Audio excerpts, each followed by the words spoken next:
സൂര്യന് താഴെ എന്തിനും ഒരു കാലമുണ്ട് എന്നാണ് ബൈബിളിൽ പറഞ്ഞിട്ടുള്ളത്. വിതയ്ക്കാൻ ഒരു കാലം, കൊയ്യാൻ ഒരു കാലം, നടാൻ ഒരു കാലം, പറിക്കാൻ ഒരു കാലം. അങ്ങനെ ഒരുപാട് കാര്യങ്ങൾ അതിൻ്റെ അകത്ത് പറയുന്നുണ്ട്. ഇത് നമ്മുടെ രാഷ്ട്രീയ പാർട്ടികളുടെ കാര്യത്തിൽ ശരിയാണ്. വളരാൻ ഒരു കാലം, പിളരാൻ ഒരു കാലം.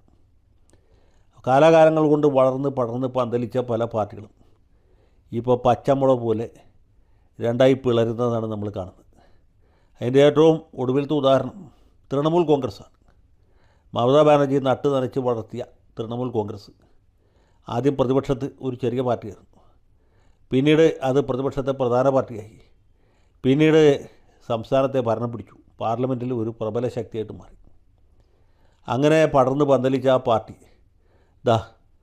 ഈ കഴിഞ്ഞ തെരഞ്ഞെടുപ്പിലെ തിരിച്ചടിക്ക് ശേഷം നെടുകയും കുറുകയും പിളരുന്ന കാഴ്ചയാണ് നമ്മൾ കാണുന്നത്. സംസ്ഥാനത്ത് അത് പിളർന്ന് പ്രധാന പ്രതിപക്ഷ കക്ഷിയായിട്ട് മാറി. കേന്ദ്രത്തിൽ അത് പിളർന്ന് ഭരണകക്ഷിയുടെ ഭാഗമായിട്ട്, ഭരണ മുന്നണിയുടെ ഭാഗമായിട്ട് മാറുകയാണ്. തൃണമൂൽ കോൺഗ്രസ്സുകാരായ ചില യുവദാസുകൾക്ക് ഇപ്പോൾ കേന്ദ്ര മന്ത്രിസഭയിലേക്ക് വരെ ഓഫറുണ്ട് എന്ന് കേൾക്കും. രാഷ്ട്രീയമല്ലേ, പലതും സംഭവിക്കും. എന്ത് സംഭവിച്ചാലും നമുക്ക് അത്ഭുതപ്പെടാനൊന്നുമില്ല. പക്ഷേ തൃണമൂൽ കോൺഗ്രസിൻ്റെ അനുഭവം ഒറ്റപ്പെട്ട ഒന്നല്ല.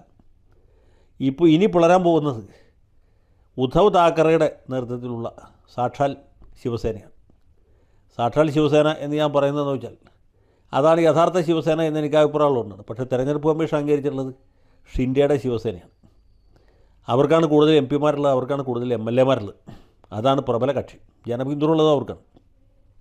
പക്ഷേ യഥാർത്ഥ ശിവസേന എന്ന് ഞാൻ പറഞ്ഞത് അതിന് തെരഞ്ഞെടുപ്പ് കമ്മീഷൻ കൊടുത്തതിൻ്റെ പേര് ശിവസേന UBT എന്നാണ്. ഉദ്ധവ് താക്കറെ ഗ്രൂപ്പ്.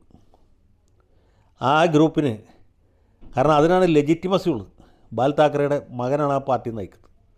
ഇപ്പോൾ കേരള കോൺഗ്രസ് മാണി ഗ്രൂപ്പ് എന്ന പേരിൽ ജോസഫ് ഗ്രൂപ്പ് പേര് അറിയപ്പെട്ടാലും ജോസ് മാണി നയിക്കുന്ന പാർട്ടിയാണല്ലോ ശരിക്കും മാണി ഗ്രൂപ്പ്.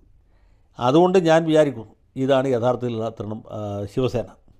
ഈ യഥാർത്ഥ ശിവസേന അഥവാ ഒറിജിനൽ ശിവസേന, അല്ലെങ്കിൽ തെരഞ്ഞെടുപ്പ് കമ്മീഷൻ്റെ ഭാഷ പറഞ്ഞാൽ ശിവസേന UBT പിളരാൻ പോവുകയാണ്. അതിൻ്റെ അകത്തുള്ള ഭൂരിപക്ഷം എം പിമാരും എം എൽ എമാരും ഷിൻഡെയുടെ ഭാഗത്തേക്ക് മാറാൻ പോവുകയാണ്. അപ്പോൾ ഇതും കൂടി കഴിയുമ്പോൾ ഇല പോയി തൊലി പോയി മുരടിച്ചൊരു ഇലവിൻ്റെ അവസ്ഥയിലെത്തും ഉദ്ധവ് താക്കറയുടെ പാർട്ടി. പിന്നെ ഉദ്ധവ് താക്കറയും ഭാര്യയും കൊച്ചുമക്കളും മാത്രമാവും ആ പാർട്ടിയിൽ.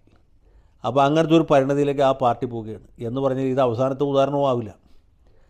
ശരത് പവാറിൻ്റെ NCP അത് നേരത്തെ തന്നെ ഒന്ന് പിളർന്നതാണ്. അദ്ദേഹത്തിൻ്റെ അനന്തരവൻ അജിത് പവാറിൻ്റെ നേതൃത്വത്തിൽ അത് ഇനിയും പിളരാൻ പോവുകയാണ്. ആ പാർട്ടിയും ഉടനെ പിളരും. അത് കഴിയുമ്പോൾ പിന്നെ ഏത് പിളരും എന്നുള്ളതാണ് നമ്മുടെ അടുത്ത ചോദ്യം. ഇപ്പോൾ കേൾക്കുന്നത് സമാജ്വാദി പാർട്ടിയും പിളരാൻ പോകുന്നു എന്നാണ്. സമാജ്വാദി പിളരാൻ അത്ര എളുപ്പമല്ല. കാരണം അതിലെ എം പിമാർ കുറച്ച് അധികമുണ്ട്. ഭൂരിപക്ഷം ആളുകൾ മാറിയാലേ കൂറുമാറ്റ നിരോധന നിയമം ബാധകമാകുള്ളൂ. ML എമാരും UP നിയമസഭയിൽ വളരെ അധികമുണ്ട്. അപ്പോൾ അതുകൊണ്ട് തൃണമൂൽ കോൺഗ്രസ് പിളർന്ന പോലെ ഭീകരമായൊരു പിളർപ്പുണ്ടായാൽ മാത്രമേ സമാജ്വാദിയെ തകർക്കാൻ പറ്റുള്ളൂ. അങ്ങനെ തകരുകയാണെങ്കിൽ തന്നെ അത് വരുന്ന UP നിയമസഭാ തെരഞ്ഞെടുപ്പിന് തൊട്ട് മുമ്പോ അല്ലെങ്കിൽ തൊട്ടു ശേഷമോ ഉണ്ടാകാൻ സാധ്യതയുള്ളൂ എന്നെനിക്ക് തോന്നുന്നു. മറ്റൊരു റിപ്പോർട്ട് എന്ന് പറയുന്നത് ജാർഖണ്ഡ് മുക്തി മോർച്ച ഉടനെ പിളരും എന്നുള്ളതാണ്. അത് സാധ്യമാണ്. കാരണം ജാർഖണ്ഡ് ആ എം പിമാരെയോ ML എമാരോ നല്ല വില കൊടുത്താൽ വാങ്ങിക്കാൻ കിട്ടും. പഴയ നമ്മുടെ സാംബശിവൻ്റെ കഥാപ്രസംഗം പോലെയാണ്. വിലക്ക് വാങ്ങാം, വിലക്ക് വാങ്ങാം പ്രണയം, വിലക്ക് വാങ്ങാം കാമുകിയെ, വിലക്ക് വാങ്ങാം എന്ന് പറഞ്ഞാൽ വിലക്ക് വാങ്ങാം എന്ന സിദ്ധാന്തമാണ് JMMൻ്റെ കാര്യത്തിൽ ശരിയായിട്ടുള്ളത്.